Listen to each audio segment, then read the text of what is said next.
Welcome to Sports Scope, the most influential sports talk show in the nation.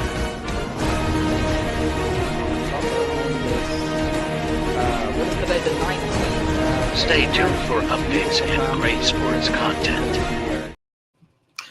Hello, everybody. Welcome to Sports Scope. May the 4th be with you. That sounds a little corny, but it's very catchy with the old Star Wars deal there. Got a great show for you tonight.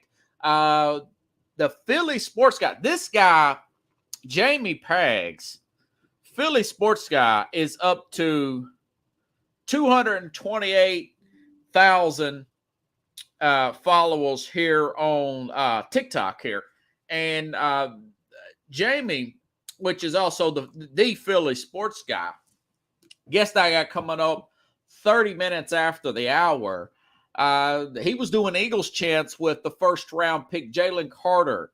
I want to ask him about his time at the draft this year. What does he expect of the Eagles and all that good stuff? Also, there was some breaking news about an hour before I went on the air tonight that, what is his name? Mike Budenholzer, 271 and 170 regular season record, league's best record, was fired today. And we'll talk about that. 3 of the past 4 NBA championship coaches have been fired. Interesting thing there. Lamar Jackson, details of his contract have been filtered out. He signed his contract today. I'll talk about that. The Arizona Cardinals. Are the Arizona Cardinals simply planning for a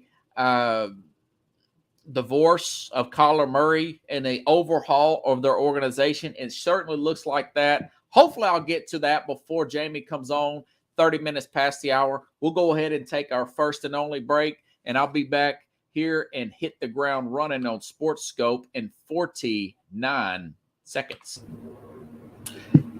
Hello, Sports Scope followers. The program has seen tremendous growth since going 5 days a week. I just wanted to thank everybody for your cash contributions and sharing the program with friends and families. Just a reminder, if you want to contribute to the program, go to the Cash App, the cash sign, and Sports Scope.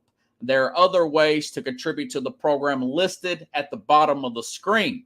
If you want to advertise on the program, go to sports, that is sports with an S, another S, scope, SKOPE, at gmail.com, just like it's listed at the bottom of the screen. Thank you and enjoy the program. All righty, then I'll start off with the breaking news here. The Bucs head coach Mike Budenholzer fired this year, and FanDuel put this out, and of course a lot of the other sites, even Damian Lillard was kind of freaked out about that. Pickles put out a tweet out about it, but he was fired, because they got beat by the 8th seed. And I'll say this about Budenholzer particularly. He had been known as a coach that had a team that underachieved the 3 years leading up to the championship 2 years ago. And if they wouldn't have won that championship 2 years ago, he would have been fired then. So I'm not really that surprised about Budenholzer's firing.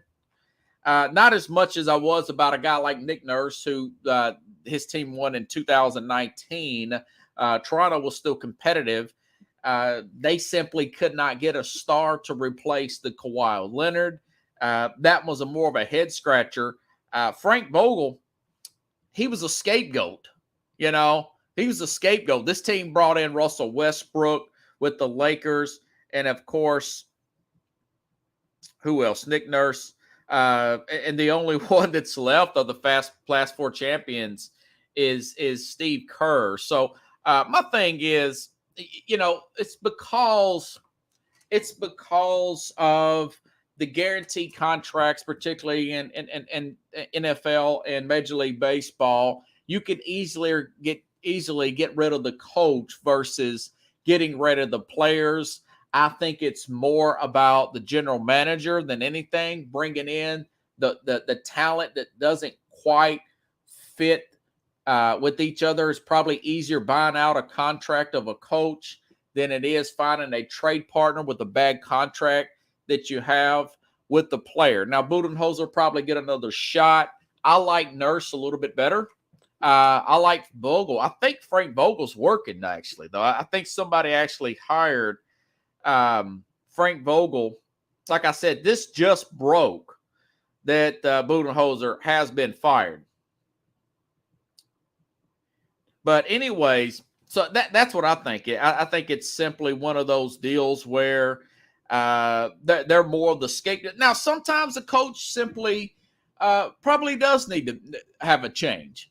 You know, sometimes I think it is the coach, but a lot of this is it's simply part of it's the general manager's fault. Part of it is the players. The players are mailing it in when they probably shouldn't be mailing it in, and again, it's probably just buying out those contracts.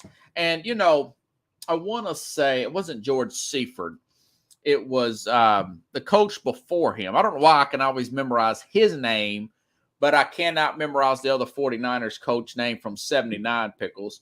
But he says about 10 years in pro sports, you need to move off. If you're a coach and you're a major, if you're coaching major sports, 10 years, whether you're winning, losing, anything in between, Bill Walsh, thank you, Pickles, anything in between, just go ahead and move on, because people's going to start tuning you out. Your boss management's going to start tuning you out. Ownership's going to start tuning you out. Players are going to start tuning you out. You may start tuning them out, you know, and maybe that's why college coaches last longer, because the players fluctuate. You know, I was thinking to myself, I don't know if I can listen to a guy like Nick Saban more than 4 years. The hollering and intensity and all that stuff. So you're running out of stories to tell them, motivational speeches. It makes sense. It makes sense. It's a lifestyle, you know. Larry Brown, how many jobs has Larry Brown had? I know that 4 or 5 that I know of off the top of my head: New York, Detroit, Indiana, Kansas. That's just off the top of my head, you know. And that's Larry Brown alone. Great coach. And he gets antsy and is quickly to move on. One of my more favorite coaches of all time. So the coach staying 30 years, I mean, that is few and far between.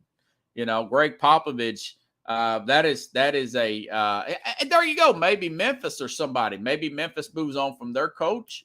Budenholzer would be a pretty good fit down there. Nick Nurse. Nurse, good coach, man. You know, I got the Philly sports guy. I'm going to ask him what does he think about Doc Rivers. I know he's not a big Doc Rivers guy, but I just thought that was pretty interesting. I didn't even work. That wasn't even what I was working on today, folks. Here's what I wanted to talk about today. Other than, like I said, I got the Philly sports guy coming on 30 minutes past the hour.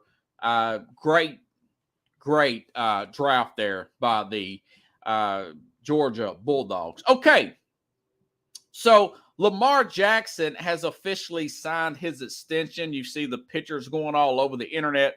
So the numbers are actually out. And you say, well, what do you mean the numbers? The numbers been out for a week or so. No, the numbers here are, I think I got it on here somewhere. The numbers here are the year-by-year cap hits. Okay. And this is from Spot Track. I love these guys. They're great. They didn't want to come on the program, but the heck with them. Just like Jimmy Johnson is not getting back to me, not wanting to. And I'm real close to telling him to go bleep off. I know he may see it on the internet or not, but I haven't made the decision yet. You know, like Nikki said in Casino. Yeah, he was talking to one of those guys in Casino. He's talking about knocking out the Robert De Niro character. He's like, I haven't thought about it yet. I thought about it, but I don't do it yet. Frank Vincent. Remember that part, Pickles? So he's talking to Frank Vincent, and he's talking about knocking off Sam Rothstein,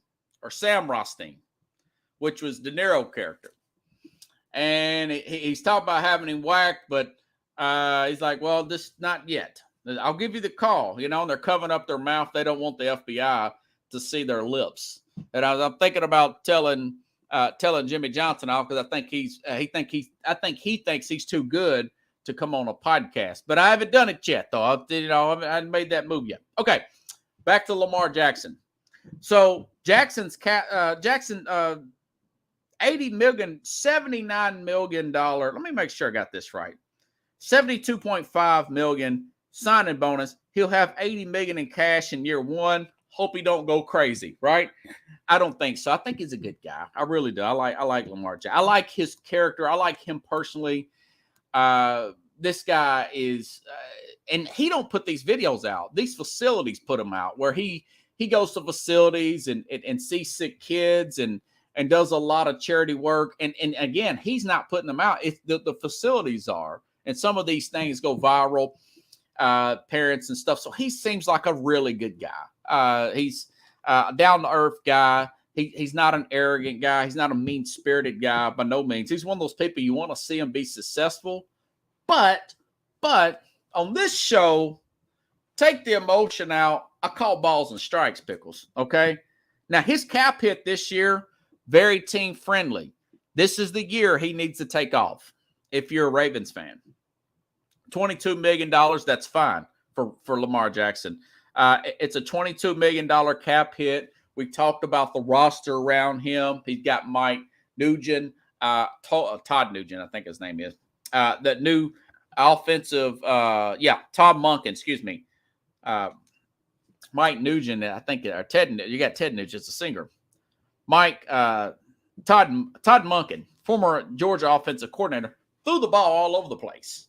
Georgia threw the ball so much, they threw the ball more than University of Tennessee, and Tennessee had the best offense in the country in college. I digress. So they got a new offensive coordinator. They got rid of their old offensive coordinator. They drafted Zay Flowers in the first round. Reminds me of Steve Smith, former Baltimore Raven.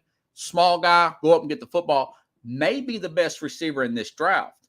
And then, of course, they've got Rashawn Bateman, another first-round pick, showed promise over the past 2 years from University of Minnesota. Odell Beckham way overpaid him, but they paid Odell Beckham. And, of course, a money ball, and I do mean money ball tight end in Mark Andrews. Hands-wise, he's just below Kels, in my opinion. So there's no excuses for Jackson not to do well this year. The over and under is 10.5 wins this year. It's the same as the Eagles. Eagles got the best roster in football right now. So, so the media really likes the Baltimore Ravens, you know. And my thing is, this is the same guy that's missed 5 games the past 2 years. Okay. It's not, and you're going to find out, and this is what I see is probably going to happen. Again, I hope I'm wrong, but you're going to find out that this guy's not a consistent passer, that it's not the wide receiver's fault. It's not the offensive coordinator's fault. It's Lamar's fault. He just has not developed as a passer, and he's going to try to do that early in the season, in my prediction. He's going to try to do that early in the season, he's going to fail. You know, he's going to fail. He's going to get hurt again. And like Pickles put up there, that's a good take, Pickles. I thought about that as I was preparing for today's program. He'll get Harbaugh fired. You say, why? I'll say, well, last year, I have to always get this guy's name. I can never. Greg Roman was essentially pushed out. Okay, Greg Roman was the air quote fall guy this year for the Baltimore Ravens. He was the fall guy. Okay, so Lamar Jackson, he's got this contract. He's got a no trade clause. Okay, so that's this year. My prediction is, they'll probably go about 9-8. I mean, you're going against a much improved Pittsburgh Steelers team with Kenny Pickett there and more weapons and offensive line upgrades like nobody's business. Kudos to Coach Tomlin and that management staff for really upgrading that team. I really do think the Steelers are going to be that much better. Then you've got Cleveland with Deshaun Watson, another year of practice there. Amari Cooper there. That defensive coordinator, Jim Schwartz, is not a you could throw on Jim Schwartz teams, but you cannot hardly run on them. Those teams, that team was in the 30s under their last coordinator last year. They will be about 10th or possibly better this year. They made tremendous upgrades defensively, and that run defense, another year with that offensive line, Deshaun Watson, that Cleveland team is going to be good. They're going to be really good. I don't know how good, but they're going to be good. They can beat anybody, including the Cleveland Browns, on any given Sunday next year. We'll find out. Mark my word. Okay? So that's 3 teams in your own division. Now, the Ravens are really well put together. Don't get me wrong. But he's a $22 million cap hit this year, going back to Lamar. 33 next year. Not the end of the world, but it is when he gets hurt. He gets hurt, and you can't add that extra defensive piece there. You can't add that. And then it goes up, Pickles, to $43 million in 25. If Harbaugh's not fired this year, he will be fired by 2020 at the end of 2025. Then it's 74 and 26 and 74 and 27.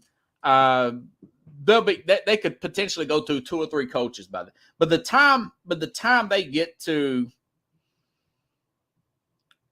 2026, in my opinion, I think Eric DeCosta. Remember, Ozzie Newsom's no longer the general manager.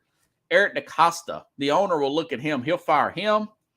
And like Pickles said, likely Jim Harbaugh will get fired this year. He said, boy, you really are. No, I'm not a naysayer. I'm a truth teller. I'm a balls and strikes guy. I said, the way this guy plays, this is going to get found out. Now, the guy's such a great athlete. He did put on the proper weight bulk-wise. And the offense, they went all in. And Greg Roman's gone. Monken's going to do just like, and maybe he proves me wrong.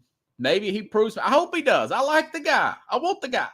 And you guys know, I admit, I said that the offensive coordinator would get fired midway through the first season with Lamar being the starter then. I was wrong. You know what happened? Lamar gets the MVP that year. He gets the MVP, and I admitted, hey, I messed up there. And then as the seasons went along, I've become proven to be right. After that, started deteriorating more and more. They were 32nd in pass offense. You can't be that bad. The last team to lead the league in rushing and win a Super Bowl, you still need balance, folks, to win a Super Bowl was the 1985 Chicago Bears. That's over, we're pushing 40 years ago, folks.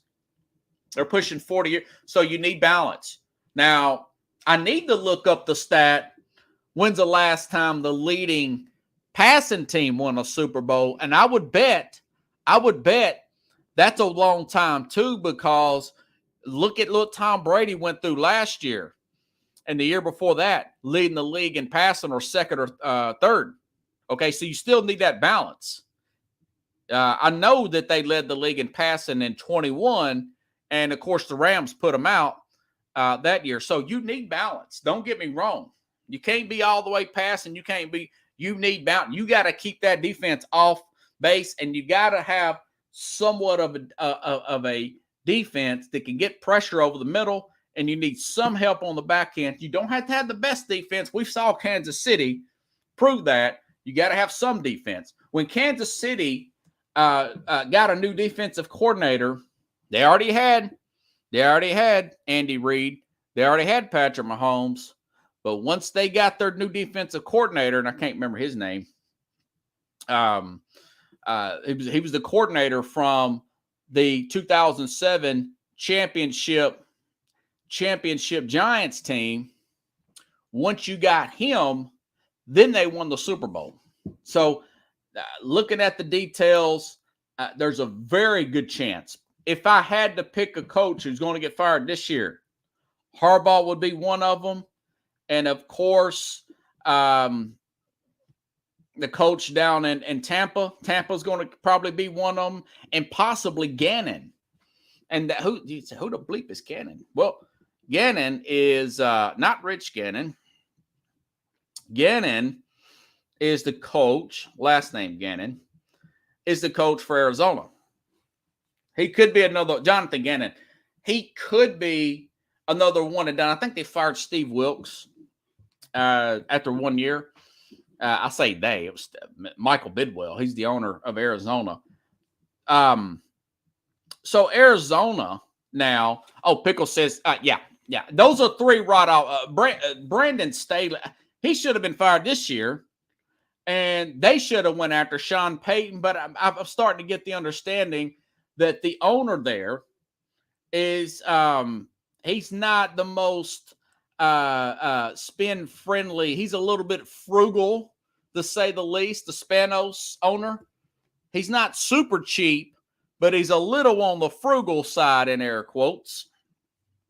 Mr. Spanos, the owner of the LA Chargers. So Kyler Murray, let's go back to last year. Everything fell apart. Murray tears his ACL. There's rumors that, and not rumors, Michael Bidwell, the owner, he says that he might not even be ready before the middle of the season, Kyler Murray. Now, remember, the general manager there took a leave of absence. Then he basically just stepped down because he had health issues. They fired Cliff Kingsbury. I called that one, Pickles. So they fired Cliff Kingsbury. Michael Bidwell is annoyed. He says it publicly, the owner there, that Kyler Murray is not rehabbing in Phoenix. He wants to go back home or go back to Texas and rehab. So there's a little bit of back and forth on that. You say, why are you saying all this stuff? Well, also, J.J. Watt saw the writing on the wall. He immediately retired. Budda Baker, their star safety, he wanted to get traded. DeAndre Hopkins, he's been talking about getting traded for, 3 months, Pickles? 3 months, really, since the beginning of the year. There's been rumors. Okay, well, I can take my time on this tape because Jamie says he's going to be a few minutes behind. Man, this dude's doing everything. He is a trip. So anyways, check this out. Let me ask you guys something. So Mr. Bidwell is playing the long game. You guys hear me talk to the people you know me off camera. That's my whole thing with this show right here. Is playing the long game. Don't have a silver spoon in my mouth. I didn't play in the NFL. I do not have any connections, and I have a very low budget. All that, I say silver spoon. That means I wasn't born. There's no nepotism with me. There's no nepotism here. I had to just do this from the ground up, you know. And I told my friends and family, I said, I have to play a long game if I want to have a highly successful, the number one sports talk show in the country. I have to do that. I have to play the long game. But Michael Bidwell, going back to the owner of the Arizona Cardinals, Michael Bidwell, he's playing long. He's playing some three-dimensional stuff here. He's saying he sees this around. You could see. I watched the documentary Hard Knocks, the in-season documentary on the Arizona Cardinals. And Pickles, you could see after that Christmas Day loss to the Bucks, that Christmas night loss to the Bucks, which I stayed up and watched. I had a few dollars on it. He was really irritated with everybody. And you could tell it's particularly Cliff Kingsbury. I can tell it's about to hit the fan, Pickles. It's about that. So I watch it then. I'm thinking he's already made his mind up. You know, He is hot. So, long story short, they the writing's on the wall. The general manager, plus that year, remember the offense. One of the position coaches, they went to Mexico City, and one of the position coaches was accused of groping a woman. So they fired him last year, and he looked like the general manager. There was some kind of controversy whether he was the general manager or not. So either way, general manager takes a leave of absence. Then he quits. Then Cliff Kingsbury's fired, and then with Kyler Murray tearing his ACL, he's looking at that. J.J. Watt, don't tell nobody, he's retired. Buda Baker wants out of town. DeAndre Hopkins been wanting out of town. He's looking at this thing. He said, I need to blow this thing up, which it was a big risk anyways, bringing in a guy like Cliff Kingsbury that ran the spread. He ran the spread in college. He was a controversial hire because he got fired from Texas Tech, and he ends up having Patrick Mahomes as his quarterback. And they drafted a very small quarterback in Kyler Murray, So they did all that. I say all that to say this: why do you go out and hire a coach like a Jonathan Gannon? Jonathan Gannon, and I can ask Jamie when he comes on. Jamie told me after week 1, he says, man, I hope we move on for this guy with the Eagles defensive coordinator, because they gave up 30 points to Detroit right off the bat. And this guy, Jonathan Gannon, the guy that they end up hiring for the head coach, they didn't even make Kansas City punt in the second half, Pickles. They didn't punt the ball. They gave up 38 points with Hassan Reddick and those two cornerbacks with Slay and Bradbury, and there's a lot of other names on that defense I can't remember off the top of my head that were really good. I know Ndamukong Suh was one of them. And I don't know. That's a good question, Pickles. I should probably look that up. He probably is related to the former. So why would you hire a guy like that off of the most watched Super Bowl in history? That came out this past week, by the way, 115 strong million. Why would you hire him to take over your team? He's not even a good defensive coordinator. The Eagles were getting off 21-point lead, 28-point lead, 42-7. That defense wasn't that good.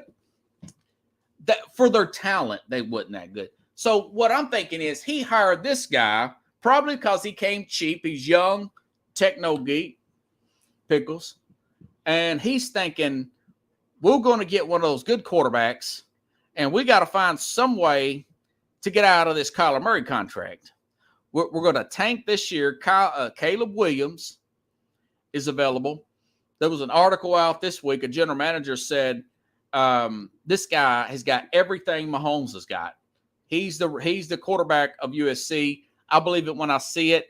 Everybody plays well under Lincoln Riley. Okay. Caleb Williams. There's another guy named, let me make sure I got his name right. It's the quarterback from the University of North Carolina. His name is Taylor. Well, his name is May. Last name is May, and he may be better than Caleb Williams. Okay, he may be better than Caleb Williams because there was a story out earlier this past winter, that an SEC team was offering him $1 million plus, and Drake May, that's it, millions, to transfer from Carolina to an SEC team in NIL money, millions of dollars. It was supposed to be an unprecedented amount, and I don't know who it was. Maybe it was Texas A&M. They had plenty of money. Maybe it was Georgia because Georgia lost Stetson Bennett. But they don't offer a guy like that as a clown, okay? May expected to be possibly the number 1 or number 2 pick. This is a big-time quarterback draft, okay? And not to mention, check this out, the trades that Arizona has made. So Arizona, they suckered the Texans in to trading their first-round pick next year, the Texans, their second-round pick this past year, and the 12th pick just to move up to 3. So now Arizona has their pick, which could be the number 1 overall pick, because they didn't do nothing to add anything. They got this god-awful coach. Well, they don't have a good resume, I'll say that. They got the Texans' first-round pick, which could be a top 5 pick. They got a second-round pick. They got 1, 2, 3 third-round picks. One of them's from the Titans in the Will Levis trade. For the Titans to move up in the second round to draft Will Levis, they've also got the Texans' third-round pick in that same trade. They gave up way too much to get Will Anderson. I know that Keith Ingles says that was a good deal. I don't think Anderson's that good. I read that he wasn't quite as good as a Nick Bosa, a Joey Bosa, a Von Miller. I don't think he's that good. He might be, but we shall see. So these guys got 2 first round next year, a second round, 3 third round, 2 fourth round, 2 fifth round, and a 7th round. That is a well of a draft, man. That is like nobody's business. So he's thinking, we're going to tank with this clown coach. Okay. And he's thinking, my next thing is this god-awful. So I just named you all those draft picks, right? So he's thinking to himself, Michael Bidwell's thinking this. This is the way owners play the long game. They have these 5-year plans. You know, successful business people have 5-year plan, 10-year plan. You know, I'm trying to develop that in my life. Growing up, I didn't know what I was going to do next week. But now that I've gotten older, thinking like a businessman or the businessman, the way Jay-Z would say it, you got to have that, you know, have them long game plans, 5-year, 10-year. A lot of good companies do it. But he's looking at Kyler Murray. Kyler Murray's cap hit next year, real team friendly, $16 million. Then his cap hit pickles $51 million in 24, 45 and 25, 55 and 26, 43 and 27. Just a god awful. So I'm thinking that they're going to use this like an NBA type of deal. You say, what do you mean by that? I think that Michael Bidwell is already thinking about this time next year. Well, not this time next year. In February next year when the season's over with, right? February, early March.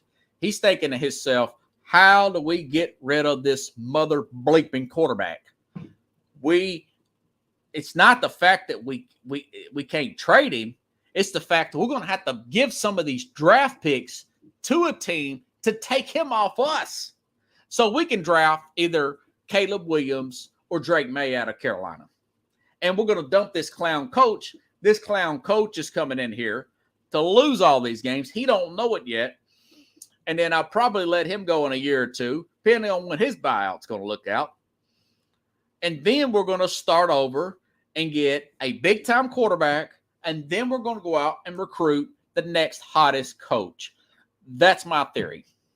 Okay? Because a lot of people are talking, man, look at all these trades there. And Arizona didn't do nothing. They did draft. I do like Paris. Was it Paris Johnson, the left tackle out of Arizona? I do like him. I wanted Tennessee to get him, but push come to shove, I really wanted Tennessee to get the guy they got, which is Sonorsky or whatever, because Sonorsky can play anywhere on the line, and Tennessee may have injuries this past year and may have to move him on to. They may have to move him to center. They may have to move the right tackle, and he's played the whole line. Really smart guy. He can play it. So I like him better than Johnson. But I wouldn't mind if Paris Johnson would have fell to Tennessee. So only thing they really got is that left tackle. And people want to get out of that place like it's on fire in the desert, Pickles. Yeah. Pickles says, you got a vision. The rest of the world is wearing bifocals. Paul Newman. That's a good quote. I like that. And so that's my long game theory for Arizona. Maybe he hires John Harbaugh, but I do, and I'm like you, Pickles. I think John Harbaugh, I think the Ravens will finish last, and I think John Harbaugh will be on the market. Now, listen, this is what we talked about with Bill Walsh earlier in the program, okay? Walsh, he's won multiple Super Bowls. He said from 79 to 89, he said, I'm done. I'm done with the 49ers. I got to move on. I want to say he was the inventor of the West Coast offense, Pickles. Butch Cassidy and the Sundance Kid. I've seen, that's a movie I've got to watch all the way through. I have not seen that movie all the way, but I hear it's really good. People think It's a Wonderful Life is old and dated. I love It's a Wonderful Life. I think it's about, good karma, being good to people. That's a good one to see. That Butch Cassidy and the Sundance Kid, that's been talked about a lot. I would like to see that movie all the way through. On Easter, folks, I watched 3 hours and 47-minute 10 Commandments. That was good. Saw it in its whole. I mean, that's one of those movies you see part of it, for years. That movie came out the year my parents were born, 1956. And the quality of that movie was really good, considered like Wizard of Oz, considered the fact that it was made Wizard of Oz made in the 30s. That if you watch Wizard of Oz and you watch the typical movie made in the 60s, that the quality looks the same because they spent so much money putting that color together for Wizard of Oz in the 30s. Same thing for 10 Commandments. I digress. Pickle says it was 5 stars. Yeah. So I like to watch those old movies because there's a lot of thought into them. A lot of thought put into that. But yeah. Jamie said he's running a little bit behind. He's probably doing an event. I seen one of his videos. He's walking around with an A.J. Brown jersey on. I wonder why he don't walk around with a Jalen Hurts jersey. Brown, a playmaker, man. He is their version of Michael Irvin, if you ask me. A.J. Brown, it's unfortunate that Tennessee had to lose him. Hopefully that knee will stay upright, and he will be able to play well for them for years to come. For Jamie's sake, for one thing, I want the best for the guy, for A.J. Brown, because he played his rear end off for the Titans. For what I saw, that guy, he's one of those players. He played hurt a couple of years in a row. He mentioned it. He said, I played with this and I played with that. And he never looked like he was mailing it in. He never looked like he was mailing it in. And that's all you can ask for a player. But, I think I may ask Jamie, what are the 76ers going to do with Doc Rivers? Budenholzer's fired. And but then again, hey, they've only lost one game in the playoffs. I don't know. Maybe Philadelphia. I know Boston blew them out last night. They should have. I mean, their backs against the wall. They blew them out last night. I don't know how this is going to play off. He may be a liability to this team. He only had about 15 points last night, Joel Embiid, and he's playing banged up like he always is. I just wondering if it would be a good time to just move off of him and maybe get another player that is not so injury prone. While I wait on him, I said he's going to rerun it about 10 minutes behind. I think it's what he said, 7 to 10 minutes. So yeah, he should be coming in at any minute now. The Philly sports guy. But like I was saying at the beginning of the program, folks, 3 now Corey, if you just now joining us, 3 of the last 4 NBA championship coaches have been fired. Only one living is only one. Well, not living. Only one that's got that's still with his championship team is Steve Kerr, and that's only because he won this past year. They're itching to fire him, So, but again, Budenholzer, he looked like a guy that had his team leading up to that championship a couple years ago, to speak for the organization, that they look ill prepared at times. They look out of place. So I could see them firing him a couple of years ago. And of course they end up, Giannis gets on this tear. The team plays well and they go on and win that championship. So that's okay. I can understand that. They're a team that needs to get younger. They need to get younger. Yeah, I mean, Steve Kerr's won, 4 championships now. Again, I think the Lakers are going to put them out in 6. But as far as Milwaukee, maybe they can use a Dillon Brooks. They need a guy, and I think he would fit in with Milwaukee. And I'll bring this up tomorrow with Carlos Mad New Yorker Chavez. And what's a good landing spot for Dillon Brooks? The Knicks would probably be one of those spots. Listen, Dillon Brooks averaged about 18 and 10 about a couple of years ago. Now, his thing is that he was being edged out of an offensive game plan for the Memphis Grizzlies, Dillon Brooks. Okay. So, and I went back and looked at Dillon Brooks' stat line, and he was about an 18 and 10, 18 and 11 guy. He's a really good defender. He's a guy you'd want to keep. He's 27. He's about the same size as a Draymond Green. Maybe he's not quite as talented as Draymond. But anyways, there's the Philly sports guy. What's up, man? How you doing? Man, hey, man. What are you hiding out in the car? Well, you know what? Today was the day. Like, there's a lot of running around to do, and there's tons of stuff going on. Today is like the only day off on sports all weekend long in Philadelphia that has to do with Boston. Woo! So, like, literally, Boston is in Philadelphia. The Red Sox are playing the Phillies, the Celtics, and the Sixers. And are you going to Game 3? I will be at Game 3. Oh man! Hey, so Budenholzer just got fired from Milwaukee. You're not a huge Doc Rivers fan. Can you see the 76ers maybe letting Doc Rivers go if you guys get put out this round? Hard to say. Okay. I would not. There's 2 ways of going about that. I actually feel that Doc has been coaching better. Okay. As of late, which is something that is not something you'd hear me say most of the time. Yeah. So, I'm not a fan. I am definitely not a fan of his. However, he has been coaching better, and I thought he coached a great game on Game 1. Oh, heck yeah. And it's going to be interesting to see if he is willing to pull the plug on Embiid early. Yeah. And go small. Because when he went small, they were able to cover the 3.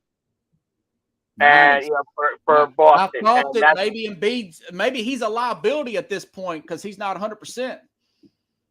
So that's why I'm going to be interested to see exactly how he goes about this. It's not going to be a simple decision, and it's going to really test to see if he's the coach that he needs to be. Yeah. If you're calling the shots, do you keep Harden? Do you run it back with him, or are you go elsewhere off season? It's going to depend on him. Okay. I kind of feel that if Harden decides that he wants to opt out, I am not. I mean, how much more money do you want? You know what I mean? $46 million is a lot of money.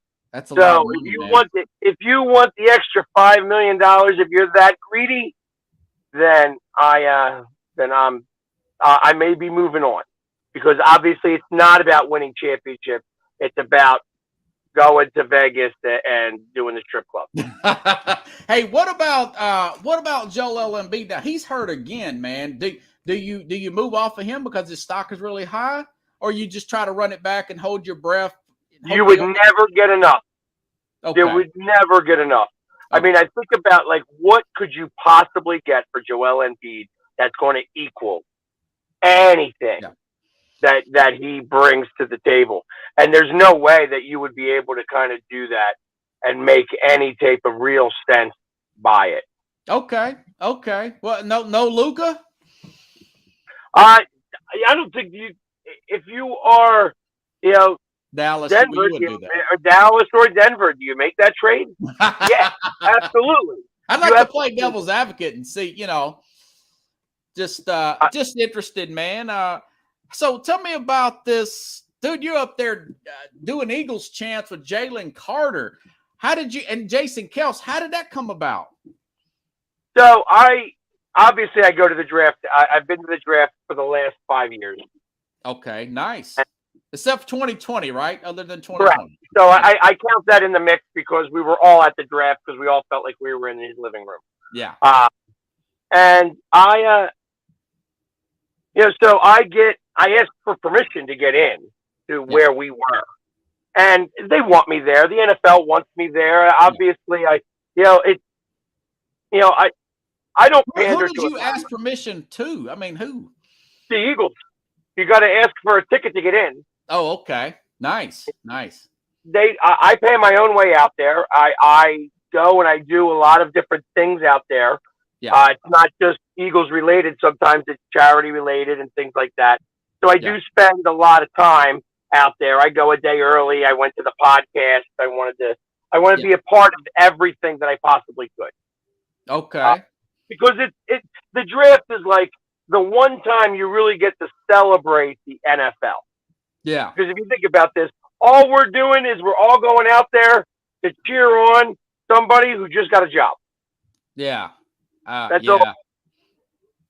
And I like your manager got you that, man. You got all that on your own? Yeah. Man. I have to. I have to. Actually, I bring my manager to it. Because he wants to be a part of it, man. Hey, what did you say to Carter afterwards? You tell him, hey man, keep your nose clean, man. But we'll get your back for 10 years. Something listen, that's not for me to say. Oh, you know what I mean? I have a very few seconds of time. So I push the cameraman out of the way. I'm like, you got to get me in here. I'm getting in here. The camera guy goes, yeah, take my spot. And I'm like, and that's it. So much is going on right there. Yeah. When I watch my video, and I don't ever watch it, I don't ever do 2 takes. You know what I mean? You got to get that in 1 take. So, and I'm like, I know that I ain't got but a second of time. So I'm like, hey, you got to lead us in an Eagles chant. Let's go. And he's like, huh? What? You know what I mean? Because it's like he's not expecting me to talk to him like that and just say, hey, now I'm asking you to do something. Yeah. So and then I was like, no, you got to do it. Hey. And all of a sudden, he knew right where to go after that. You know what I mean? As I gave him a hug, they said, welcome to the family. And you think about all of the things that he had. Like he had so much emotion when he got drafted. I mean, his mother was there. He was crying the entire time. It's like, and it's such a culmination of everything that occurred. Think about all the stuff that's happened and how it, listen, it was, beyond anything else, it was a friend of his that passed. Yeah. Yeah. And he had that pink jacket on. I wonder if that was some kind of breast cancer awareness or something, it could have very well been. It could. I mean, I'm sure that we'll get a lot of that later. When they talk about certain things, because he's going to get asked about this. You know what I mean? This is going to definitely come up in conversation. But I think that but I was happy for him. You know what I mean? It's like obviously definitely a lot of emotion involved attached to that. And I look forward to seeing what he can actually do. Now that he's playing with all his friends, we've got half of the national championship team, it seems. Man, yeah, you got Nolan Smith, Swift. What do you think about that? Yeah, Swift's got some injury problems. Are you concerned about that, the running back trade? A little, but not as much as you would think. So, because the Eagles do things much differently than Detroit does. Detroit relies heavy on the run game, and that one running back doesn't. So, I think because they go on a 3 and right now 4 set running back. Yeah. I mean, because we have really, there's still Gainwell, there's still Boston Scott, and then we got somebody else as well. So right now there's 5. Penny from Seattle. Well, Penny, I'm counting as the number 4. Oh, okay. In the mix. But there's a 5th one as well that's on that depth chart. And I feel like that because they're going to rotate 3 in and out of there. I look at Penny as being the new Jordan Howard. Oh, nice. Okay. He has a very similar stature. So when they want to get that, 3rd and 2. Or 4th and 2, they're going to put the bull in there to do that. Yeah, buddy. Yeah, but hey, so what was Jason Kels doing there at the draft? So he was there the day before to do the podcast, the New Heights podcast. Not with me, with his brother. Oh, okay. So I went out there, and I was all over Kansas City News because I didn't have a ticket, but I showed up in all my gear. Yeah. Saying, hey, I got to get into this. I'm like, I felt like I was at a Dead show and I was trying to get a miracle. I did get miracled because somebody told me about a ticket app in Kansas City that's stationed in Kansas City that was much cheaper than everywhere else. Oh, I wound up only paying like $140 for the ticket instead of $400. That's great, man. So it was. Wow. Did you get a chance to interview? Did you get his number or anything? Or is he being kind of arrogant? Jason? Yeah. No, I did not. I did not try to go that route. Okay. I mean, he doesn't live too far away from me. And they know who I am. You know what I mean? It's not like, it's not a real big deal. You kind of stick out, brother, when you got all your gear on. Exactly. But I have a certain respect level. I try not to bother them. Yeah. You know what I mean? Like, if they want to engage me, listen, I want to be friendly with them. I would much rather go have a beer with them and talk about, hey, how's it being a dad? How are you doing with these things? Like life stuff. He talks about shop all the time. And of course he loves talking shop. So it's cool to have those conversations. But I am more of on the human aspect.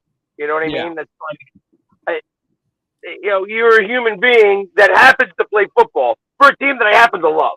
So I could talk about that till we're blue in the face, but I'm sure sometimes you don't want to. So that's a pretty cool thing that's what people tell us Tennesseans about Javon Curse. He's like, man, I like Nashvilleians because you guys ask me how I'm doing. Everything is not about football all the time. Speaking of which, I met Javon Curse the other day at the Brian Dawkins event. Oh, yeah. Tell me, what was that about? A charity event? So he has done, it's the Impact Foundation, the Brian Dawkins Impact Foundation. Okay. And he is at different children with cerebral issues. Okay. Whether it's a disease like a cerebral palsy or things of that nature. It does affect some of the autism and autistic children and such. So it's more cerebral, like cerebral physical issues. Yeah. And he started a foundation that deals with that direct.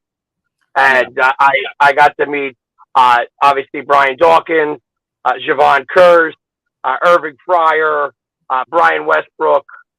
They were all there. Hollis Thomas, Ike Reese, a lot of Eagles from the past who played with Brian Dawkins were there to see it. How did you find out about that? My manager. The manager. Okay. I'm proud of you, dude. You're beating everybody, man. He bought a ticket for me, and because it's worth it for me to be there. I definitely I do a lot for charity, and it's worth it, especially somebody like Brian Dawkins, where Brian Dawkins doesn't drink. he never curses and has never Really? cursed. I mean, his the the most Straight as a judge, like my dad would say. exactly. He's like doggone. He's never using like other more colorful words. He's talking doggone. You know what I mean? Wow. That's the worst. That's You the wouldn't think worst. a guy that hit as hard as Brian Dawkins would be that straight, you know? Well, you know what? Actually, I think about that the opposite way. Okay. Because he's that straight, he put that much thought. When you're not thinking about all the ways that all the colorful vernaculars that you could use.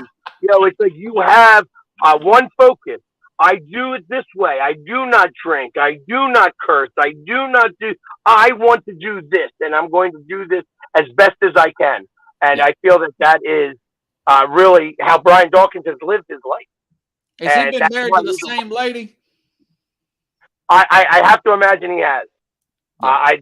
I don't know anything about the whether he's married or anything like that. I'm sure he is married. You remember Darrell Green, the great corner from Washington? Yeah, that's what he said. Married to the same lady, same routine. I'm very boring. Well, he played 17 years. I mean, he's a great cornerback. He's a Hall of Famer, man. You know, kind of a square, but hey, it's hip to be square. You can concentrate more. And listen, when you have a focus in mind, I want to be the best ever, or the best that I could possibly be. You don't have time for the drama, or the extracurriculars that go along with, like Scarface would say. And I think that really expresses a lot. That shows a lot about who they are as a person. Yeah. Hey, man, the last time I talked to you, Jamie, was Thursday before the Super Bowl.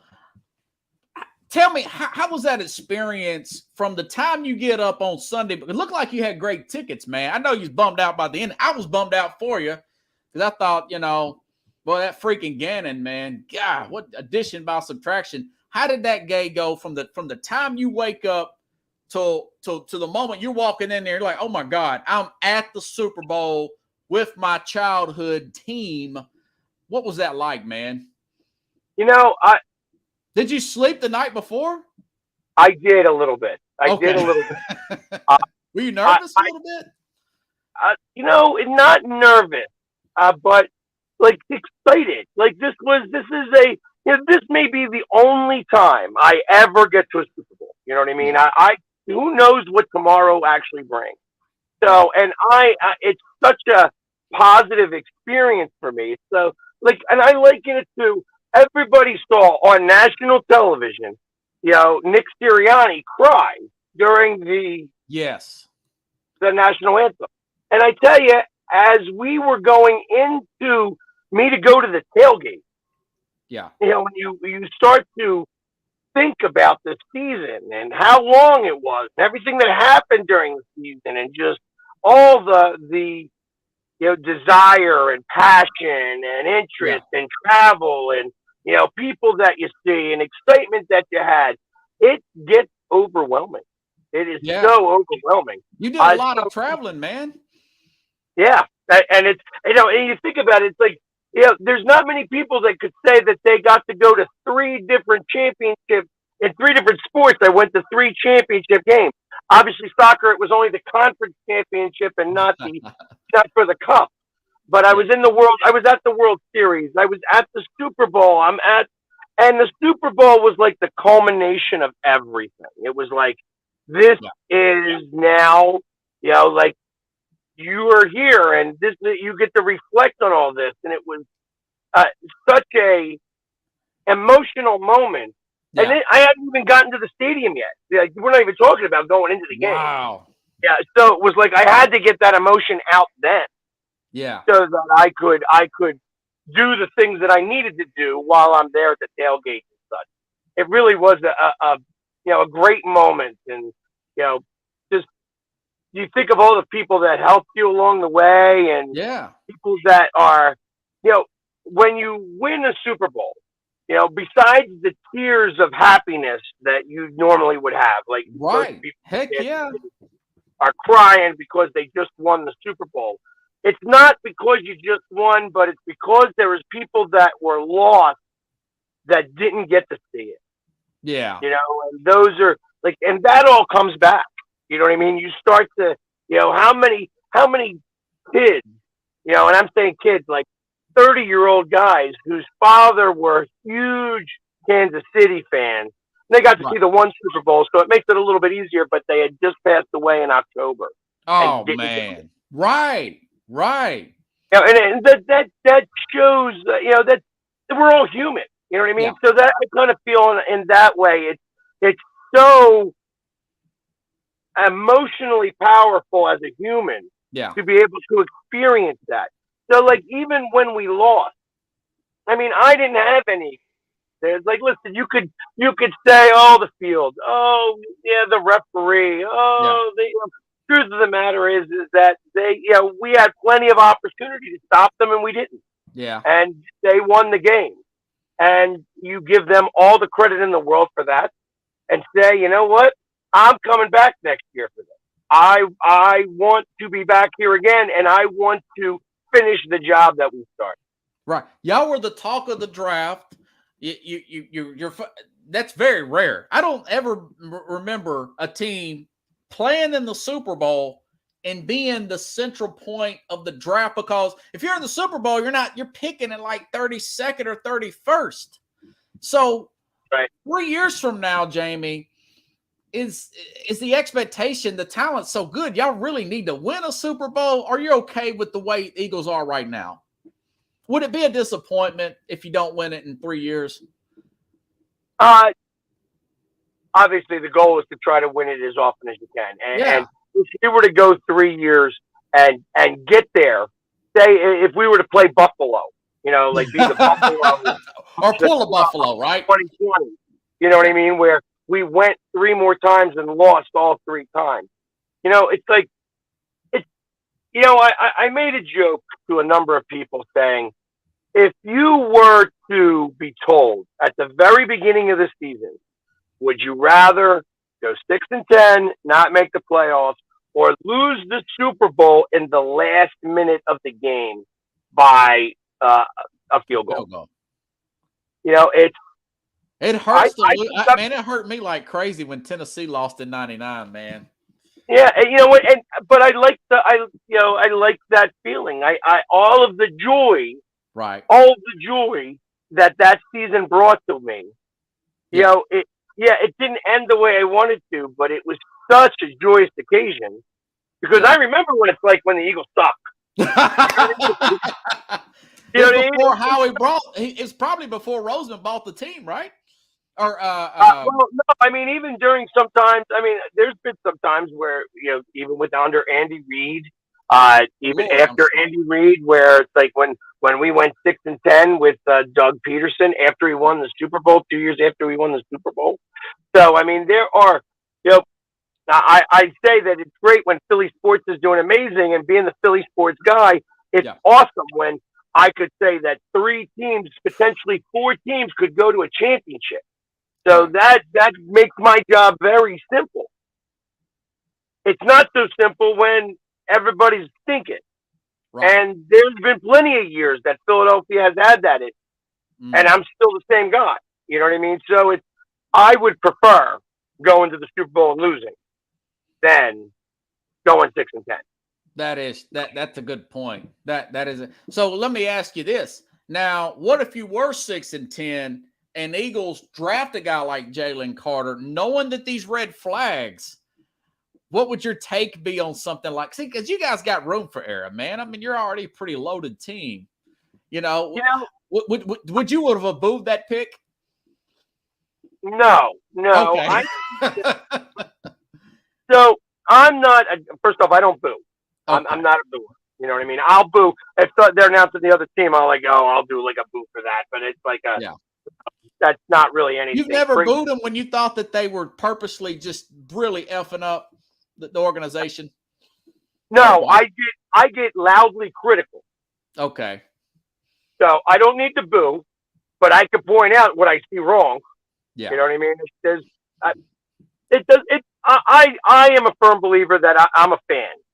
Yeah. That as much as I think that my fandom matters, and sometimes it does. Sometimes I'm able to get in the mix of somebody and get into like a goalie's head or a player's head a little bit, and I can start to mess them up some.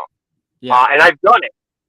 A lot of other times where I get into somebody's head and they're like, "Screw this guy," and then they go off. So it goes ways. I've Giannis was somebody I couldn't get under his skin. In fact, he was listening and he went off on that. That day. Do you think they should have fired Budenholzer, by the way? There you go. You there? Yeah. Sorry, Do you think that was over the top about the Budenholzer thing, man? My battery went off on my recorder, so give me 1 I'll sec. just wrap it up, brother. I'm proud of you, man. I was asking you about Budenholzer. Do you think that was over the top? All right, I got to just change this up. Give me 1 sec. Yeah. Go ahead, brother. Go ahead, man. Perfect. We're good now. All right. We're good now. Sorry about that. Budenholzer, was that an overreaction by Milwaukee? He's fired today. Yeah, I think so. Okay. I think it was a knee jerk. Why? What was the point of that? Yeah. Other than they got somebody else that they want to get that they firmly believe is better than him. Okay. And I don't know that that's the case. Yeah, maybe they go after Nick Nurse, the former Toronto Raptors coach. I was thinking about the Boston coach from last year. Oh, well, I think he's Houston. Okay. Yeah. I was just curious about that. Hey, let me ask you this, and I'll let you go, man. Have you thought about doing the WWE, perhaps? Because you're getting pretty high profile. Interestingly enough, I have started my workout training a little bit, and because the WrestleMania 40 is going to be in Philadelphia. Okay. And if anything, I'm going to do my best to try to at least be the one that announces it the very, very, very beginning. Yeah. Yeah, where I can go out there and try to do something like that. I'm trying to work that part out. Well, so, I think you'd be great at it. You got the personality. You're okay with the makeup. I know with the makeup, and you know what? If you're in Philadelphia, you know who I am. Yeah. There's no ifs, ands, or buts about that. Yeah. You Google Philadelphia fan, and I'm usually there. If I'm not in just Eagles gear, I'm in Phillies gear. I'm in Flyers gear. Like I'll have 7 of the first 10 pictures, and they all be different colors. So I could see you doing it. Do you have a Jalen Hurts jersey? I know you got an AJ Brown one. So no, it's not even AJ Brown. That's my jersey. It's an old Puma jersey with the number 11. Now, I'll be honest. If I was to when I get my next jersey, because I am going to have to get a jersey because we're going back to the Kelly Greens. Okay. And I want to get a Kelly Green jersey with the pants to go with it. I am probably going to get number 9. Okay. Because that's, Nick Foles, and he was the last one to win a Super Bowl. Yeah. And nobody is going to use number 9 for a long time. Wow. So I would have never thought you would have said that. All those great players. So, you know what? Because I don't try to, because I'm going to be putting my name on the back. Yeah. So it's not like I could go 99 because that's Jerome Brown. You know what I mean? I could never use 92 because that's Reggie White. So because I'm going to be using PSG, the number 9 in Philadelphia is fairly well revered. It's a number that's not going to get used for a little while here. Mm-hmm. So I think that's just the perfect number for me to use. I thought about 00, but that's swoop. And now that they've allowed 0, I'm sure somebody is going to be number 0. Yeah. On the Eagles. So I feel like that number 9 is going to be the number that really holds true. Man, I really hope you consider that wrestling thing. I think you'd be great for that. And you're okay with I think so too. And I used to work with a couple of wrestlers that that used to work for me when I had my previous business as a mason. They said wrestlers are big guys, so they can move a lot of stuff. And So I reached out to them. I'm trying to work it out, but I know I got the voice. Yeah. I know I could fill up a stadium. So not me personally, obviously, but I could fill up my stadium with my voice.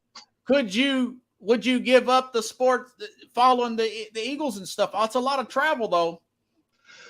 I wouldn't be able to do it. I'm a Philadelphia guy.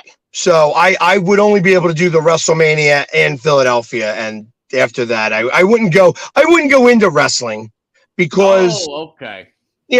First off, I'm only 220 pounds. Okay. I'm also 50 years old.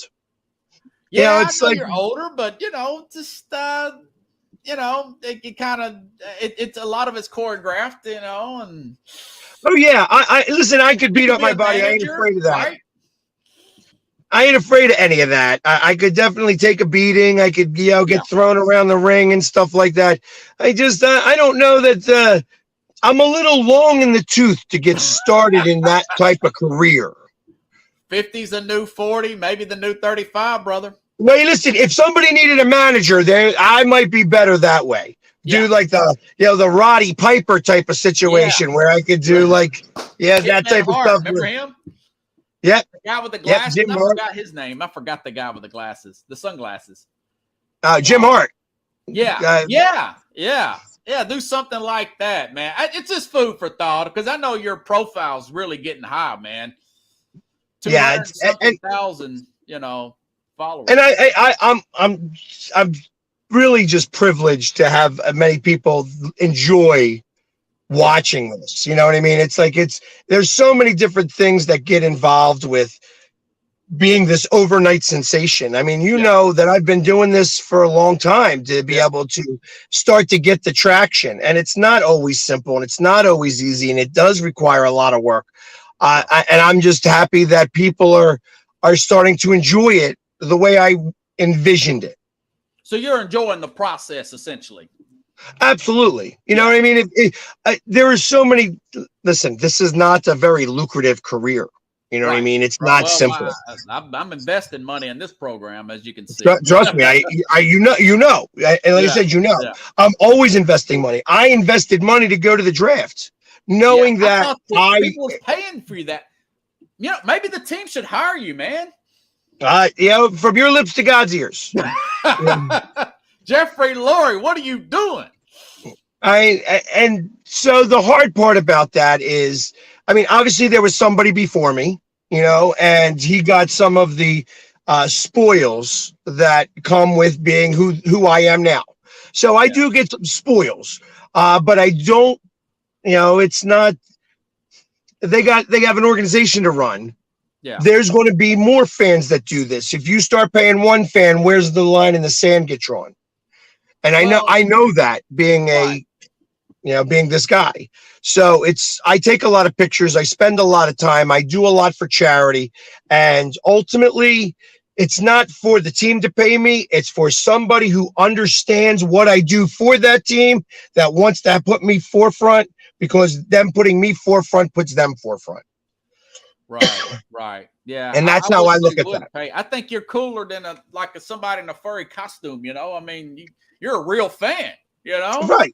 And that's what makes it a lot more fun, that I get to cheer and they get to, how many times before I started to do this full time, I was playing softball on Sundays, and there was a bar that we would go to that sponsored us, and people started to go into that bar, not only to watch the Eagles, but to watch me watch the Eagles. And I tell you, before I started painting my face, I was not an easy guy to go to and watch a game with. Yeah. Because I am that passionate and I never did change. I'm still the same person. In fact, now I curse less because I made a point of that. But a friend of mine watched the program, and he said, that guy, that Philadelphia guy, he's got young energy. You're still that 17-year-old, right? Absolutely. I just, and people ask me, how is it that you don't lose your voice? Or, well, that's because I'm not screaming. I'm just talking loud. That's your regular tone. Exactly. My whisper is this. This is me whispering. I can't I can't keep a secret because I talk too loud. If somebody's going to hear me. All right, Samuel Jackson. That's Exactly. Hey, man, I appreciate you coming on. Keep me updated, and I'll probably see you around on Mac and Jack and Jim Jeffcoat's show. Absolutely. We'll definitely run in on Sunday. I'm surprised they still haven't picked up the Robert Palmer thing. I thought that whole thing, every time you come on, the dance. How do you download those songs, man?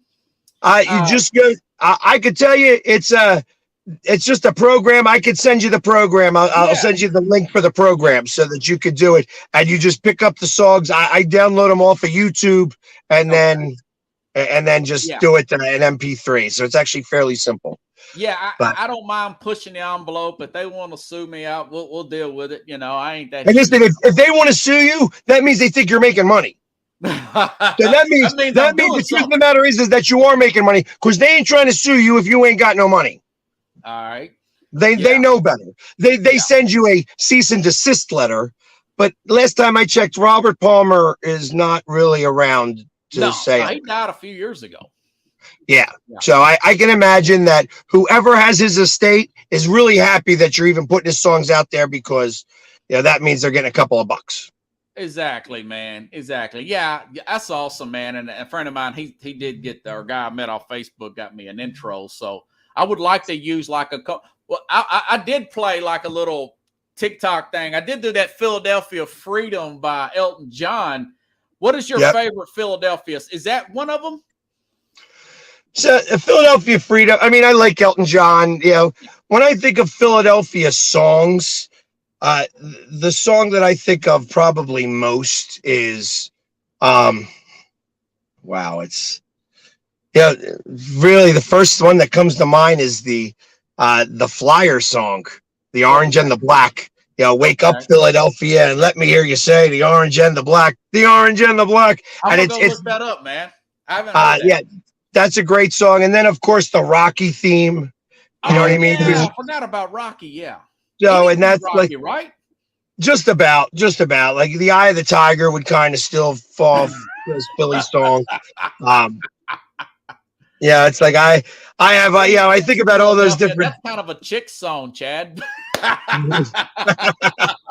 It's Springsteen. I mean, but he was more Jersey. He was definitely Jersey. Right. Atlantic City and up in Asbury Park and Philadelphia by Springsteen. When you're taking that song Philadelphia's a little too, it's like the Allentown by Billy Joel. I mean, I don't know. It's just not the song I'm thinking about like that. It's like that is true. The Rock. I forgot about Rocky. Yeah, Rocky's the one that really does it. But like I said, when I think of the Philadelphia songs that I like the best, I'm real big on the Orange and the Black is the first one that comes to my head when I think about it. Oh, okay. Yeah, I think Elton John, I want to say he wrote that about Billie Jean King, the tennis player. So she was the captain of the Philadelphia Freedom, which was a professional and still is a professional tennis team out of Philadelphia. Well, it's catchy, man. I like it. I don't care what kind of connotation or whatever. Hey, the guy's a talented mother effer, I mean, it is what it is. Exactly. Elton John, I'm a big piano guy anyway. So like if it's piano music, I'm pretty much like. You mentioned Billy Joel, Piano Man. I mean, it's before my time, but I like that old school stuff, man. You know what? It's like you can go into any piano bar, and if that piano player knows what he's doing, that's a lively bar.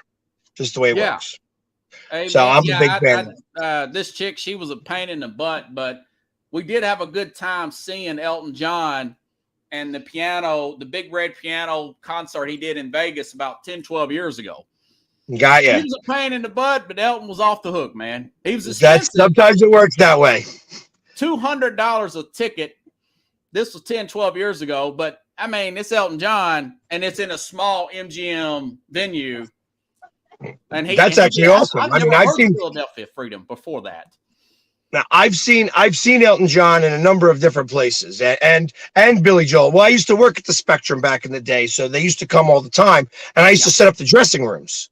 So it's like it was kind of cool where it's I'm setting everything up, and then you get out of their way because they don't really want to be bothered and stuff. But if they need something, you get to say hello, Mr. John. How are you? Like you're very polite. You're almost timid to it because you don't want to interfere with their startup. You never know. Like Phil Collins, amazing guy. Talk to him for about a half hour. Get out of here. I thought he would be too cranky to talk to regular folks. No, he was great. Billy Ray Cyrus didn't like to eat dinner alone. So he asked me to sit down and asked if I wanted something. I'm like, no, I don't need to eat anything, sir. Of course I didn't want to get in trouble, but he sat there and talked to me, and I talked to him while he ate dinner because he doesn't like eating dinner alone. Get out of here. So, but then you have like Bette Midler, who you couldn't be within 50 feet of her. Oh, wow. So I kind of figured that. I figured that there's a diva everywhere you go. Now, I heard his daughter was a friend of mine worked security, said she was rude as all. Miley Cyrus. She could very well have been. When you are a child actress, Jamie. Yeah, when you're a child actress and you get that fame early, you get a lot. You have to become very standoffish, I believe. You know what I mean? Yeah. It's hard to do that. So it makes it really difficult in a lot of ways. Yeah. I figured that. So awesome, man. Hey, man, you over-delivered, brother. I appreciate it. Hey, I love coming on the show. It seems like every time I come on, I know you say, hey, come on for 20 minutes, 45 minutes to an hour later, we're still talking. You're good interview.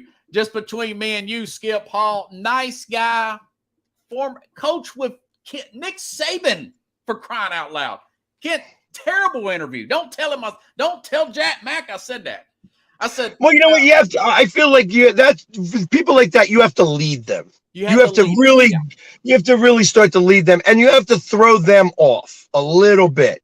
Like say, hey, listen, so what type of charity is your thing? You know what I mean? Like you gotta start it off with something that they didn't prepare for at all, but something that is really passionate to them. Because everybody's got towards the end, but I'll say, how do you create new habits? Well, discipline. He wouldn't elaborate on anything, So the first question that I would go to ask him, somebody like that who's been around that, like, hey, listen, you're married, you have children. How difficult is it to balance being a coach and a father? And how often do you feel like you're coaching your son rather than playing dad?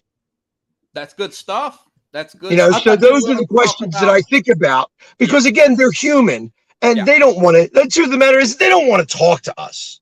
Like they don't want to talk to the media. Yeah. They got other things to do. They want to be with their families. They want to do that type of stuff. And that's where it's hard. Like when you're asking the questions like that, if they're going to be a tough interview, you have to get underneath them and be like, hey, I actually want to know about you on a human level. Because once you get on that human level, once they get that, now they're willing to tell you everything. But you almost got to start with that. Yeah. Jimmy Johnson won't get back to me. I asked Jim to talk to. Jimmy got a book out, reached out to him on Twitter. Now I've got a message saved saying, I didn't think you were elitist, coach. You're a first generation college student. Are you too good to talk to podcasters? I haven't sent that message, James. Don't send that. Definitely do not send that. Go a different way. Don't send that. Yeah, I wouldn't. I'm telling you not to because that kills it. Obviously, he's not going to talk to you then. Yeah. But Jamie. I love the honey more than vinegar. I'm honey more than vinegar guy. You know what I mean? And trust me, because they like the honey too. Yeah. And that's when you'd be like, hey, listen, because ultimately it's about money for them too. Yeah. You know what I mean? It's money. So he doesn't do anything. Like I wanted to have somebody come to my and I wanted to have somebody come to my charity event, and it costs money to have some people come. Yeah. So just the way it works. Feel better though, Jamie, if you told some jerk that was blowing you off, say, hey, well, bleep you, man. Or just something similar, Right. You know what? I find that stuff fairly simple. Like it's again, if they got problems with me, then it's really their problem. Yeah, I hear you, brother. I hear you. Yeah, keep that between me and you. Don't mention that to Mac or anybody. Exactly. So. Especially Jim. Yeah, exactly. All right, brother. See you, man. Thanks again. All right. Well, you have a great one. Thank you for having me. You got it, man. All right, guys. I will see you all tomorrow with Carlos Mad New Yorker Chavez. How about Jamie Pags? Please share the show. Went over 24 minutes. You guys got a lot of good sports talk tonight. How about that? That guy, he's very modest, but his profiles is really coming up. I think he's got a big time future coming up here. So I'll be back tomorrow, 8 p.m. Eastern time here on Sports Scope. Thanks again.